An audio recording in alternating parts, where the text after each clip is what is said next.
देश में गंजेई कारबार प्रमुख पेंठस्थली भाव ओडिशार कुख्याति रही। गंजेई चोरा चालाणर एक बड़ हब पलटि ओडिशा।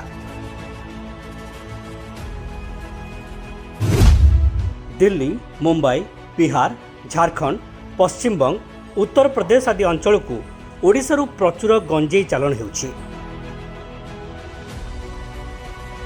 ओडिशार बहु माफिया এই কারবারର ମଙ୍ଗ ଧରିଥିବା ପ୍ରମାଣ ମଧ୍ୟ ରହିଛି।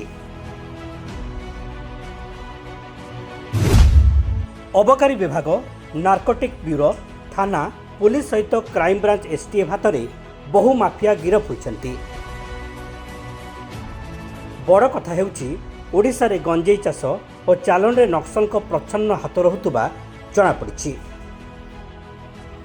2026 ମସିହା ସୁଦ୍ଧା ଓଡ଼ିଶାରୁ ନକ୍ସଲ ମୂଳପୋଛ କରିବା ସହ गंजेई चाष को पूरा बंद करने को डीजीपी वाईबी खुरानिया विभागीय अधिकारी माननकु आह्वान देइछन्ति।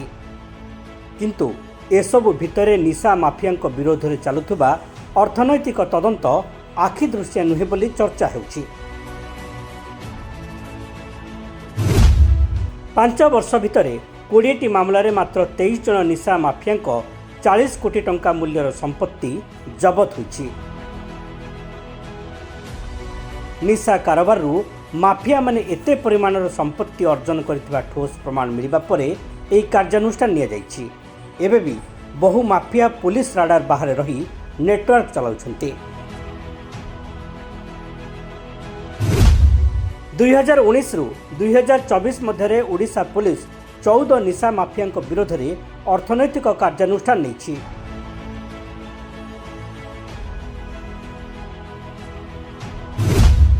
सेमानक ठारू प्राय 25 कोटी टंकार संपत्ति जबत करा जाइछि। सेहिभଳି क्राइम ब्रांच एसटीएफ 6टी मामलें निशा माफिया ठारू 14 कोटी ऊर्ध्व टंकार संपत्ति जबत करिछि। नियम अनुसार जड़े निशा माफिया गिरफ हेबार 6 वर्ष भितर चोरा कारबार तार अर्जित संपत्ति को जबत करा जिबा कथा। एही नियम आधार रे 5 वर्ष भितर राज्यर निशा माफिया ठारू पाखापाखि 40 कोटी टंकार संपत्ति जबत होइछि बोली क्राइम ब्रांच सूत्र जଣାपड़िछि।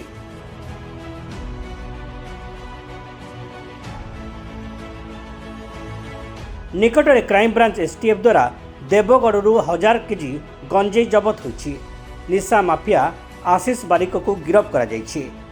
अधिक तदंत पई एसटीएफ ताकू 5 दिनिया रिमांड आनिछि। ए रिमांड अवधि काल रे एसटीएफ आशीष कला कारबार चेर खोजा सह अर्थनैतिक तदंत करिब।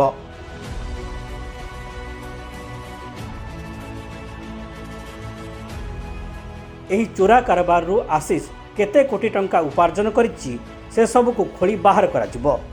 आशीष जड़े जनाशुना अंतरराज्य गंजेई माफिया। तार अंतरराज्य परिवहन व्यवसाय रही।